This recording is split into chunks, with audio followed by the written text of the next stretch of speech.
Vanity. Noun. The quality of being personally vain. High opinion of oneself. Self-conceit and desire for admiration. Hello, my name is Cameron Allison, and I like anime, books, movies, games, and stuff that isn't anime, books, movies, and games. I'm also 27 years old and bald. Bald! Bald! Bald! Due to excessive stress and genetics, I lost a majority of my hair. I refused to cut the remainder of it, thinking there was some way to salvage it. There wasn't. So I mustered up the courage to shave it when I was 22 years old. Fast forward 5 years later, and I feel like I look great. A very handsome and agreeable young man. Last week, I saw a post from an old college classmate who posts memes as much as I do. The post said, quote, "Bald people make me slightly uncomfortable."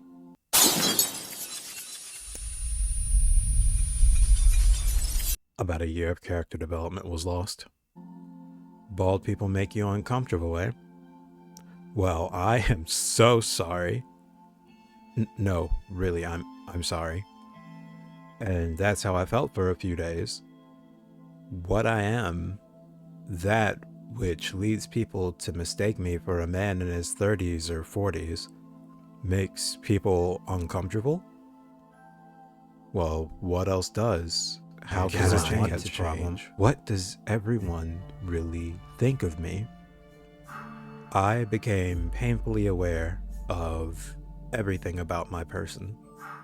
The gaps in my teeth, the stretch marks on my sides, the underneath of my belly that I inherited from my grandfather. But a few days ago, I realized that I have been trapped in a prison, one that facilitated both my underconfidence and overconfidence. I was trapped in a prison known as Vanity. What I find fascinating about this is the fact that it's actually fairly common, yet I thought that I was exempt. There are so many people who fall into the trappings of vanity, and it's an excellent topic to write a story on. In recent memory, I can think of two. So join me for a little bit as I hyperfixate on two pieces of media and the meme that both put me in a chokehold and put me in my place. Stop me if you've heard this one. It's late at night and you're not sleepy. No, you feel irritated actually. It's 2:14 a.m. and you know you have to wake up for work at 7:45 a.m. You figure there's only one solution and ready yourself for a solo tango. You open incognito mode despite being an adult, pull up a reliable video on .com, and despite your phone's volume being low, the following ad blares out of its speakers. Old women are desperate to fuck. Find old women in your area who are ready to go. You click off it as soon as you are able to skip. In your stupor and embarrassment, you work to your as humanly possible. Go to the bathroom, then go to bed. You wake up the following day, groggy, go through your workday, then go home. You decide to make use of that movie subscription you were gifted on Christmas and find a film titled complete with an image of Demi Moore. You think, oh wow, it's Jackie Templeton from my favorite daytime soap opera, General Hospital. It's Esmeralda. And you proceed to watch. 2 hours and 20 minutes later, you have two consecutive thoughts. Ew! Hey, that's pretty good. Let me explain the substance from my point of view. So, the substance follows Elizabeth Sparkle, played by Demi Moore, a woman who, on her 50th birthday, is unceremoniously fired from her workout TV show by her seedy manager played by Dennis Quaid.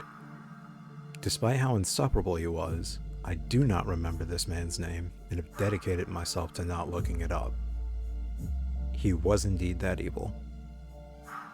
Shortly after her firing, Elizabeth gets in a car accident and, upon further inspection by a nurse, is told that she would be a great candidate, slipping something into her coat pocket.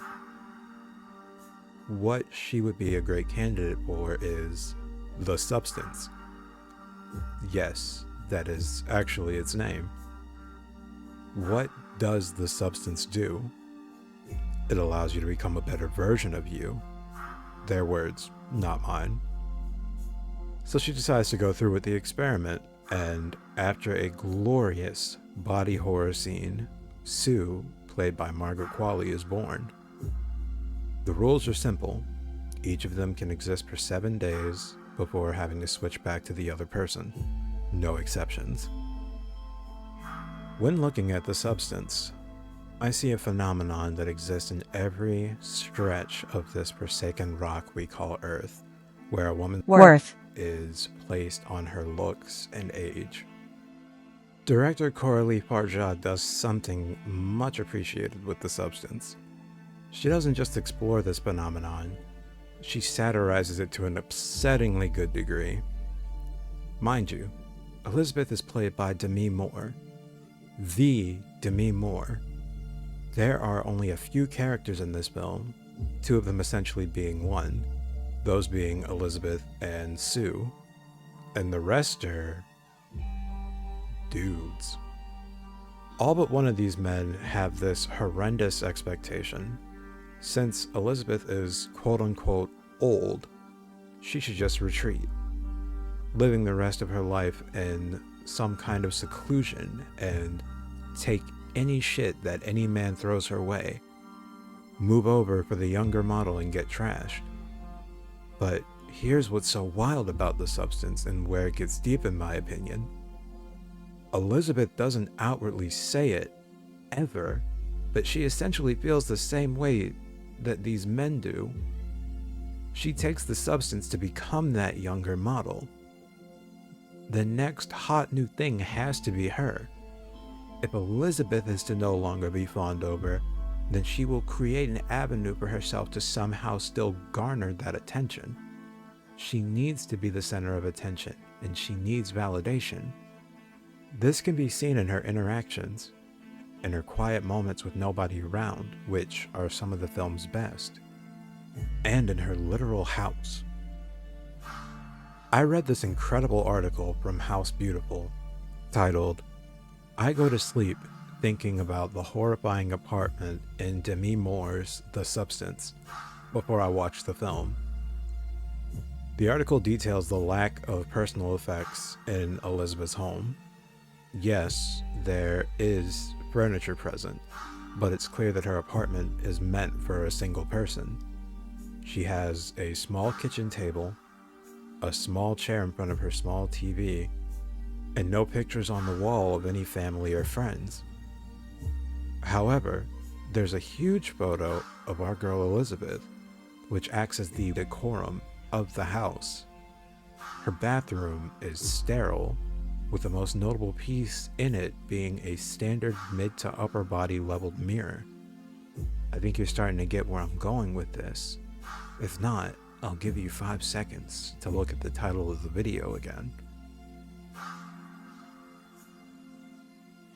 Yes, because of Elizabeth's need for validation, the validation that men think she shouldn't receive at her age, the reason that she goes through such a gnarly transformation and follows a few simple but aggravating steps is because she lives in the prison called Vanity. That goes double for Sue, but that's something I'll leave you to investigate on your own, because you should definitely watch The Substance. But Elizabeth, who needs to be the moment, who was crafted to be the moment until she wasn't in a heartbeat, doesn't know how to process that. And as you watch Elizabeth make the decision to take the substance and continue to take it, you think back to the previous night in that ad. Those ladies weren't really that old, were they? And neither is Elizabeth. The substance tastefully goes overboard, showing what the cost of living in the prison of Vanity can cause, with the side effects leading to a disgustingly beautiful transformation, using makeup that filmmakers in the 80s and 90s would give their pinky for. Elizabeth's metamorphosis throughout the film each time the substance is abused eventually leads to the campiest ending I've seen in a film in years.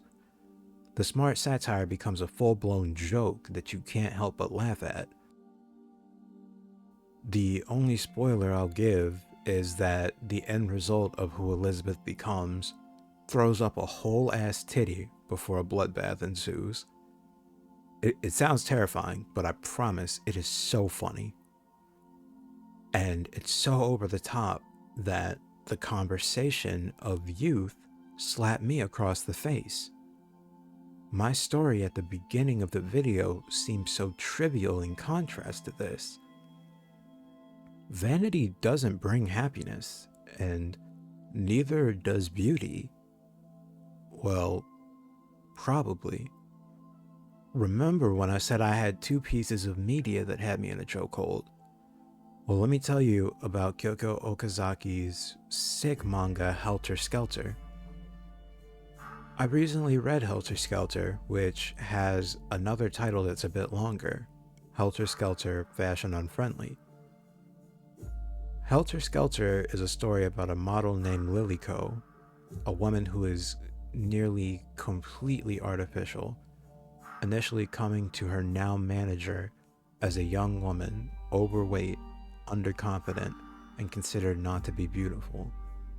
Her manager, affectionately yet bitterly called Mama, verbally illustrates her physiology, stating, "She kept her bones, eyeballs, nails, hair, ears, and twat."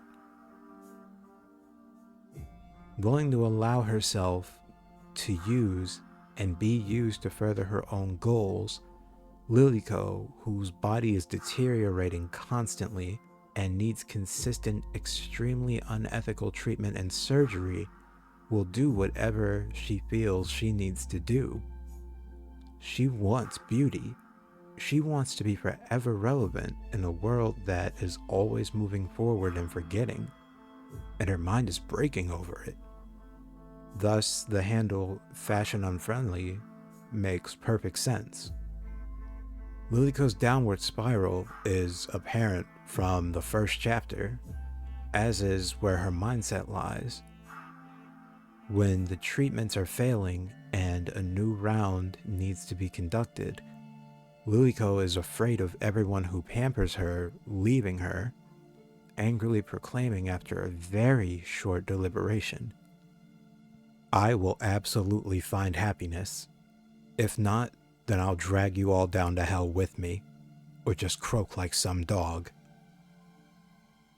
Liliko, for all intent and purposes, is a menace and a half who will do whatever it takes to have all eyes on her. Whether it's continuing treatments, causing stirs in public, or crashing out on her assistants, or... Point redacted for spoilers. Liliko metaphorically has Frank Sinatra's "My Way" in her mouth at all times.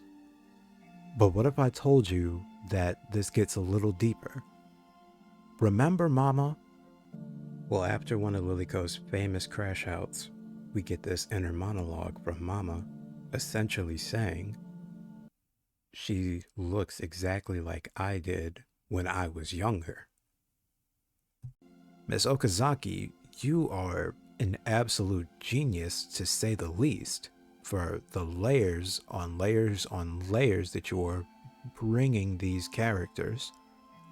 Mama's whole thing isn't just viewing Liliko as an investment for financial gain, but in a sick way, she's also living vicariously through her. Mama is using Liliko to accomplish the things that she never could. At this point in the video, you're probably thinking that I'm comparing the Substance and Helter Skelter. I'm not. But it is fascinating that this vanity that exists within Elizabeth and Mama manifests into two young crash outs, because Liliko and Sue are insufferable, though admittedly Liliko is more relatable and fleshed out. To end this, it may not be helpful, but I did find something neat that I'll share. Another definition for vanity. Vanity. Noun. That which is vain, futile, or worthless.